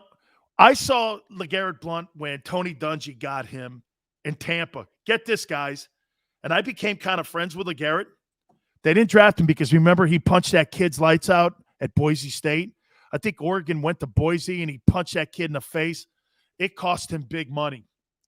Tony Dungy gets him, gives him an opportunity. I think like in 8 games, he gained 1,000 yards with the Bucs. I couldn't believe it. He was leaping over everybody, running guys over. I was like this. What a steal. The Buccaneers found this guy. And Jerry Angelo was like, yeah, man, I didn't think he was this either. You know, Jerry Angelo, when he was working in the Buccaneer front office, they had Michael Bennett. They found him off the street because the Saints had cut him. And I went like this to Bruce Allen. Don't cut that guy. Don't trade that guy. They traded him to Seattle, and he went on to be Michael Bennett. Then he says, hey, Dan, do you think Eagles pay Sanders in year 4? If the price is right, Lenny, if the price is right, listen, Lenny, know this. Every organization wants to reinvest in their draft picks. They want to reinvest. They want at the right price, though. Blunt got 2 rings. Great back. Chris is at 2? May have been more. He got 2 in New England? Didn't he get 2 in New England and 1 in Philly? I thought he had 3. I may be wrong. But I thought he had 3. No, Blunt's not a Hall of Famer. That's like telling me that Mike Allstott's in a Hall of Famer. Even though, watch this, Mike Allstott, I think has 8 Pro Bowls on making it to the Pro Bowl as a fullback, and that was his distinction. Mike was a really great red zone back for the Buccaneers back in the day, but I don't think Mike Allstott has the numbers to sit there. Wait a minute. You think Julian Edelman is a Hall of Famer? This guy's got 7,000 or 6,000 yards receiving. He's not a Hall of Famer. He's at Hall of Fame moments. Same thing with LeGarrette. LeGarrette had Hall of Fame moments, not a career. Not a career. Not at all. Okay? I mean, you look at Julian Edelman's numbers during sanity in the postseason. You look at him during the regular season, very pedestrian. Michael Irvin came on my show a couple years ago, and I asked Michael, William, he has 3 rings? I thought he did. I thought he had 2 in New England and 1 in Philly. Yeah. I thought, because he was their red zone guy up there in New England too. And then he got that one in Philadelphia. B. Lizzle says, Julian is someone who you put him in the Ring of Honor, not the Hall of Fame. Absolutely a great call. Absolutely. Absolutely. Like Donovan McNabb is a close NFL Hall of Famer. You put him in the Eagle Ring of Honor for sure. That's a Ring of Honor guy. There's no debating that. Okay? Plus all the championship games that he was in. Yeah, Greer, he's not a Hall of Famer. I don't think he's got 7,000. I don't think he's got 7,000 career reception yards. But when you look at his numbers in the postseason, because he played with Brady, they're off the charts. I mean, if you really want to go back and really say that there was a guy that shouldn't have been in the Hall of Fame, it shouldn't have been Lynn Swann. I mean, Lynn Swann doesn't have 9,000 receiving yards. And he's in the Hall of Fame because he was on those great Steeler teams. And he was an MVP in the Super Bowl. Well, Julian Edelman was an MVP in the Super Bowl too. But he ain't getting in. It's a different era. I know they didn't throw the ball as much back then as they do today. So Lynn's numbers would have been better today. They would have. Common sense tells you that. But Lynn Swann and Julian Edelman are kind of like the same guy. B. Lizzle, you're right. I don't think he has a Pro Bowl either. Oh, kid, the guy with the Bears, Peters, who was, Jesus criminy, man. Peters is going to be a first ballot Hall of Famer for sure. Yeah, man. You want to hear something? Peters had a hell of a season for the Bears. You know, he might make a Pro Bowl this year. Wouldn't that be crazy? Jason Peters makes a Pro Bowl with the Bears, and they called his ass out of mothballs. He's like, all right, I'll play. He's had a great year. Saint says Nick Foles for Hall of Fame. Signed Jeffries. Right? James Lofton. I don't know. I love James. You know, I don't want to be talking too much shit on my friends, man, because these guys are my boys. I love James. I don't hold it against him. He went to Stanford. Yeah, Peter should be a first ballot. He's been a monster. So wait a minute now. How many years did Jason Peters play with the Eagles? 14? Did he play 14 years?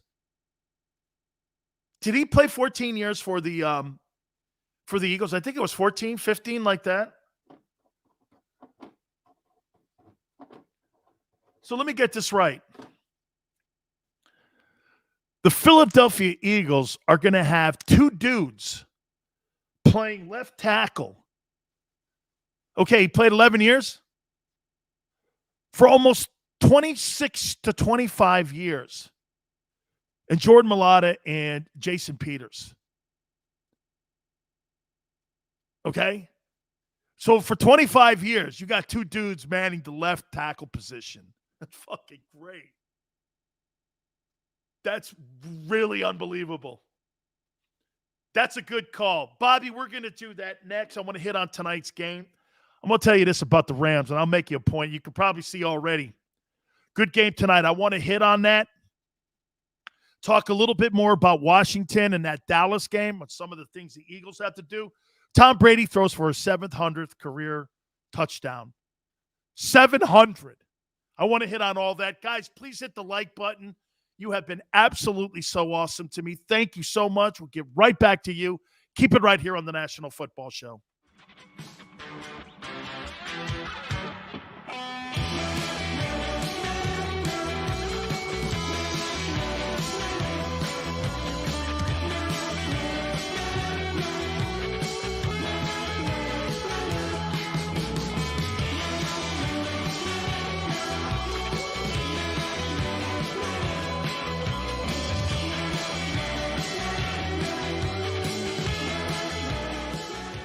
At Stateside Vodka, every new customer gets the world's best rocks glass. Free. What's that? A rocks glass? You're telling me that bottle is cut in half? You could say that. Holy shit. The glass is for cocktails, right? It's for this, and that. Is the length of the glass equal to your... You betcha. But is it made out of... Glass? Yeah, okay, but is the rib... Smooth? Will you stop doing... That? I'm the professional here. And you're telling me I can get one of these glasses for free? That's right. One free rocks glass per customer with each first-time purchase of Stateside Vodka. All from the company that's highly awarded. 0 carbs, 0 sugar, and deliciously tasting vodka. So good, it just disappears.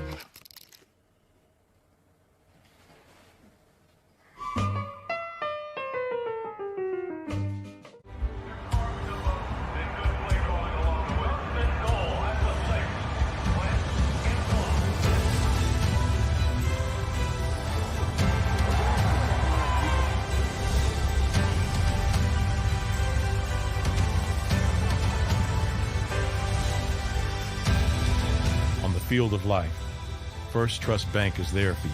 Champions on 3. 1, 2, 3. Because Philadelphia dreams deserve a Philadelphia bank. When it comes to the fight against insurance companies, large corporations, and the healthcare industry, injured victims are always the underdog. But that doesn't worry us. At Mesa & Associates, we're an injury law firm from Philadelphia, and we come to fight. Our clients know that they've got representation with a chip on its shoulder, and it's the same chip that makes Philly the toughest city in the country. Call 215-568-3500 or visit us online at mesalaw.com. Messa and Associates, the toughest injury firm in Philadelphia. Go for the midnight dares. Go for the game. Go for the hits. Go for the fans. Go for the win. Go to Ocean Casino Resort. Book your trip at theoceanac.com.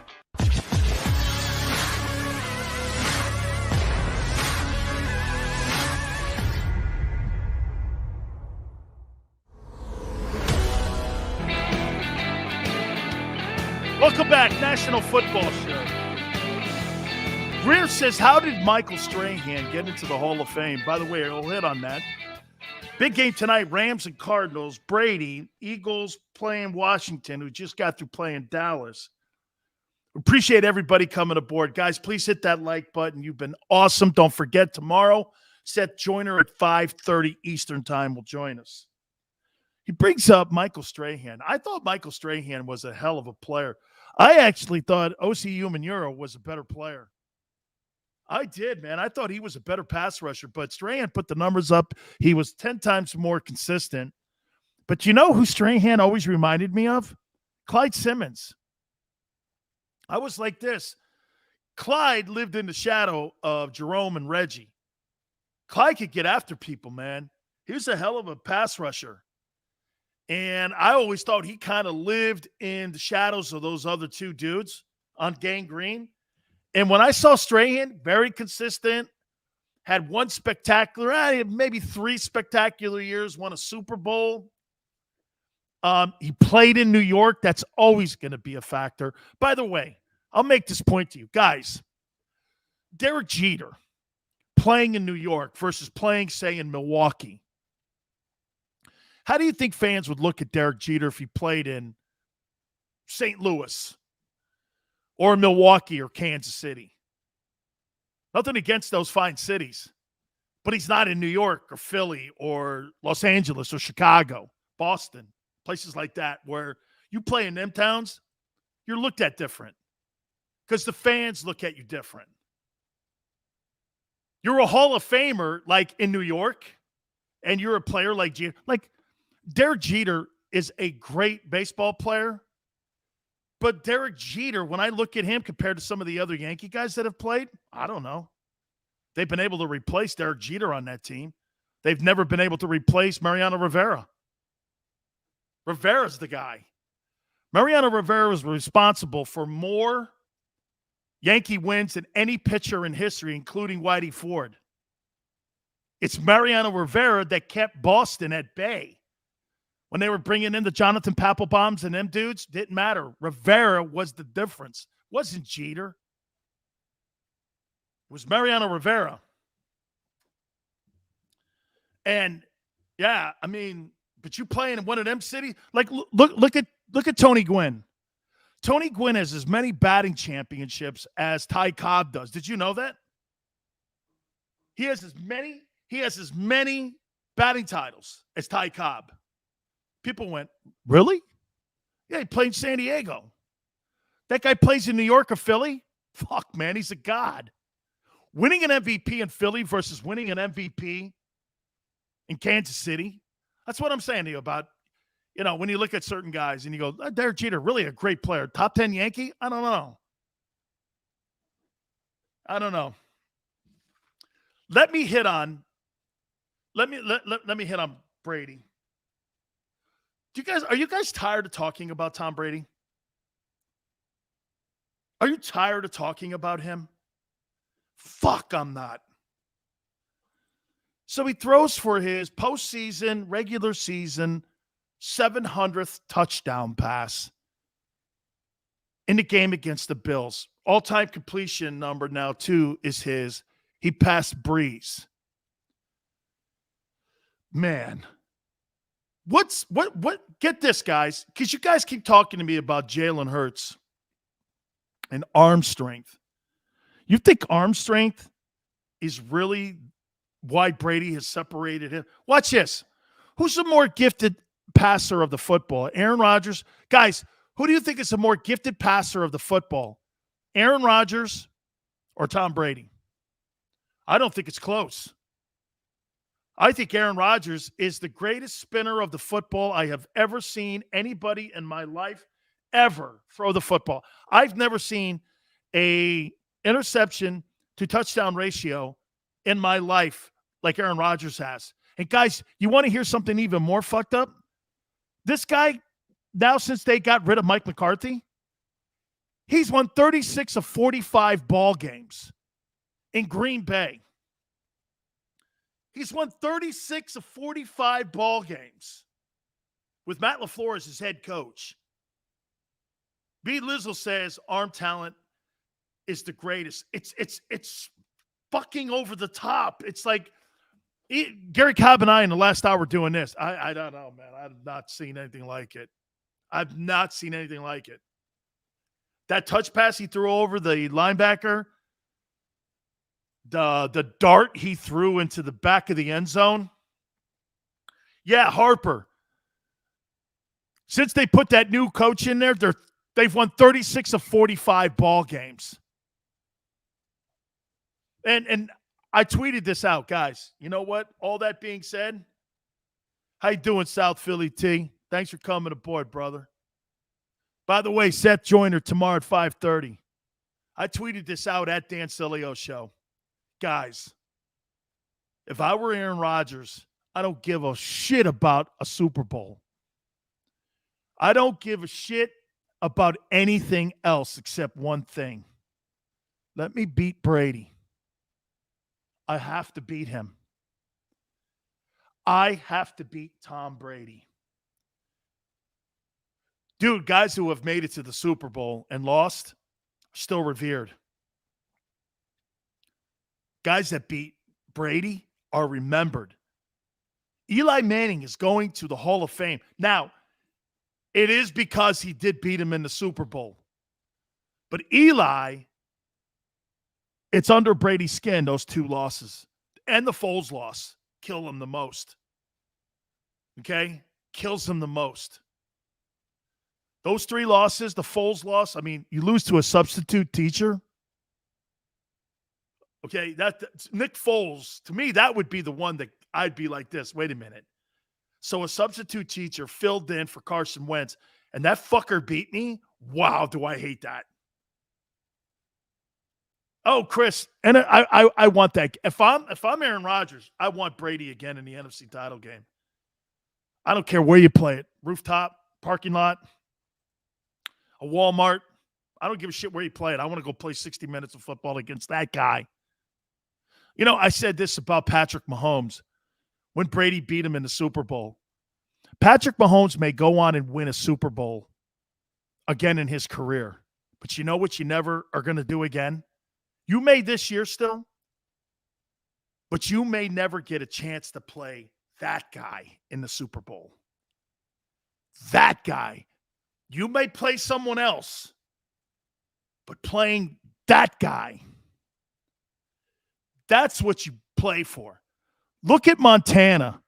Montana beat the Elways and the Marinos in the Super Bowl. This guy wasn't beating stiffs. And by the way, Boomer Esiason won the MVP that year for the Bengals. Every one of those guys that Montana beat for his 4 rings, okay, all won MVPs at one time or another and won Super Bowls or were in the game. Or Hall of Famers. Beat Elway twice. Destroyed Elway twice, really. And pretty much destroyed Marino. Do you know what Montana's numbers were? Get this. In 4 Super Bowl wins for Joe Montana, 135 quarterback rating, 13 touchdowns and no picks. It's like the Jordan factor. Brady 7-3 in that game. Oh, Joe's 4-0. And they weren't close. Well, the Cincinnati game was. Oh, yeah, where he had to drive 92 yards to get a win for Super Bowl number 4. Montana's, I played against him. You guys want me to post a picture of Big Sil Sack in Montana on my Twitter page at Dan Sileo Show? I'll post that up there for you. I sacked him at the Sombrero. Guy taps me on the head, okay? And he goes like this, nice play, 93, nice play. I'm like, fuck you, man. Get out of here. I'm going back to the huddle going, holy shit, Joe Montana just said, nice play, 93. I'm sitting there, and everyone's in the huddle looking over, and they're just laughing at me. And somebody looked over. John Randall's brother, John Randall's brother, Irv, goes like this. What'd Montana say to you? He said, nice play, 93. Did a jersey swap. Yeah, I'm sure he's gonna swap with a swabby like me. Oh my God, Rodgers beating McCarthy. Oh my God, that would be the Packers would kill that team, in my opinion. They'd kill the Cowboys. They would. All right, tonight's game. Personally, guys, I think the Rams are soft. And you know what? You know what tonight's going to happen? Arizona, remember I told you this. Arizona's going to line it up and do this. Well, let's run the ball 35 times. Let's run the ball 35 times. Ed Xander's boy, Aaron Donald, greatest defensive lineman in the history of the NFL. Hey, kid, play the run one day. Play the fucking run, okay? Play the run. That's all I ask you. Xander says I hate him. That guy can't play the run, dog. He can't play the run. Blast. Wait a minute. I got to. He goes like this. No. So wait a minute. Let me do this. I got to reel that take in. Xander goes, blasphemous take. Blasphemous. Yeah, I think Aaron Donald, I think he's decent. You go, but Dan, he's got all these. Yeah, we'll play on a defense that doesn't give up 5 yards a carry. You know how you beat the Rams? Run the ball. They can't stop it. I told you what that's like when you have a football team that gets their ass kicked at the point of attack. Don't you guys remember how you won your Super Bowl? It wasn't like you were some high-flying offense. You guys went like this. Let me give you my impression of your Philadelphia Eagle team, okay, in 17. How you doing, brother? How's it going? Yeah, little time out here. Yeah, okay, man. Yeah. So what's up? Oh, no, we're going to run a power I 3-gap 32 play. I'm sorry, what'd you say? Yeah, we're running right at you. I'm sorry, what'd you say? Oh, yeah, and by the way, it's on 1. No, it's on first sound. Foles just said it's on first sound. You're a defensive lineman. You know how intimidating that is? Hey, fuck you, man. You ain't running that ball at me. No. I'm going to run it right here, in between the center and guard, which is considered the A gap. I'm going to run it right here, and it's on first sound. And if you don't like it, I'll do it again. Timeout comes in. You're sitting there as a defensive lineman going, this guy's fucked up. They run the ball. They get 4 on you. Guy comes back to the line of scrimmage. Told you. We're doing it again, too, and it's on second sound this time. You're a defensive lineman. Guys talk shit like this. They're not running that thing again like that. Pfft. Another 4 yards. 3rd and 2. You're like this. Okay, so now it's 3rd and 2, and you're like, okay, so they just ran the ball for 8 yards. We got to man up, guys. It's 3rd and 2. We're going to run over on this side because what we want to do is give me a break because I'm tired of kicking your ass. So we're going to run it over here. First sound. Another 4 yards. First down. And they go down the field like that on you. Then they score. Then the next series comes. And you know what that old lineman's telling you? Hey, remember what happened last series? All day. So get your lunch pail. If I were you, I'd pull my union card out. Because this is going to be all day. You got a miner's hat? You're going to need it. Because I don't want you to get hurt or anything with falling debris. If something's going to fall on you here, I'm going to fuck you up the rest of the day. You don't think that's the kind of shit that goes on? Hey, man, that's the kind of stuff that is said all the time in there. And when you got an O-line like that, like you have this year, you don't think those guys are going like this? How about this? You know the worst thing you want to hear is? You know what the worst thing is? You hear this. Play's over. And you're a D lineman going like this, and you don't know what they're saying. This guy just had 2 plays where they got 9 yards, and it's 3rd and 1, and they ran the fucker. And you're going, why are they laughing, man? Why are them guys laughing? And you know what the guys in the huddle are saying? Because they ran the ball down our fucking throats. Let's man up here. All of a sudden, they do it again. You hear them. You know that dude 93? I could eat a bowl of soup off his fucking head. You talking about me?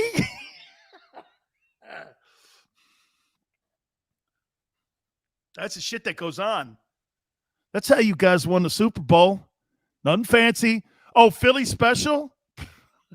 Hey, can I tell you something? The Patriots were probably exceptionally excited that they ran the Philly special on them at that time in the game because you had stolen their souls by then. Their souls were stolen by then. And they just didn't want to get beat up. What did that Patriots team do? They took a page out of your playbook, didn't they? And they put that on that Rams team. What was that thing? 14-7 or something? 14-6 or some shit? I don't think the Rams scored a touchdown, right? Aaron Donald was nowhere to be seen. They ran the ball right down that guy's face. That's the best thing in the world. What I don't want is, and that's what the Rams are. The Rams are a finesse team. Okay? That Cardinal team, they're pretty stout. Chandler Jones can rush the passer. They got ballers on that team. I think Arizona puts it to them. I just think they're a tougher team. Okay? Hey, Nathan, that Eagle. You know what, though, man? Garry Cobb said that this group of O-line that the Eagles have has every opportunity to be as good, if not better. He thinks there's more upside with that group that you have right now than what you did even with your Super Bowl. Fugazi. Yeah. Hey. All good, man. Hey, right here. Wait a minute. Xander says, Big Seals proceeded to tell me Fletcher was better than Donald, to which I told him he was nuts. Fletcher's a more complete player. He plays the run. Aaron Donald's like a windmill. You know those turnstiles at Lincoln Financial? Where they do, wait a minute. Hey, Hugh, how come he plays on a defense that gives up a nickel every play? That guy should hand out tickets. Here you go. Here you go. Here you go. Here you go. Here you go. Here you go. Oh, yeah. As a matter of fact, here's Aaron Donald against the run. This guy does the backstroke like he's in the Olympics.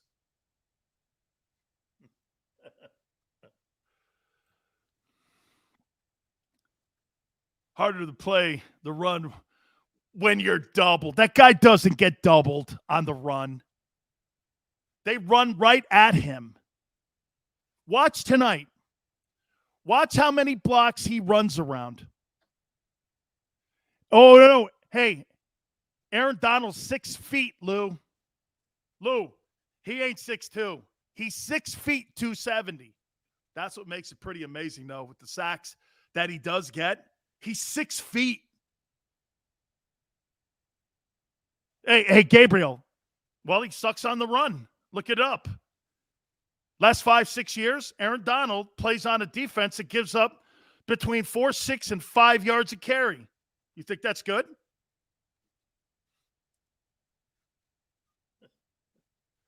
He's like a maitre d'. Watch this. This way, sir, to first down. Do you need a table? Oh, you can run right here on the A-gap. Yeah, because I'm just a pass rusher. I don't give a shit about playing the run. That's why they get murdered. DT hating on his own kind. No, man, I like people that play the run. Get in there.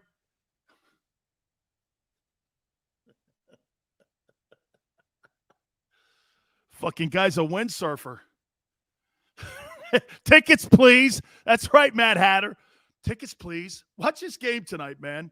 You'll see what I'm saying tomorrow. You'll go like this. Sills, I saw the guy run around 10 blocks. Fucking incredible. All right, guys. Hey, please hit the like button. Man, we could do this all day. What is this? Why are you wearing that shitty college team? David, bite your tongue. Bite your tongue.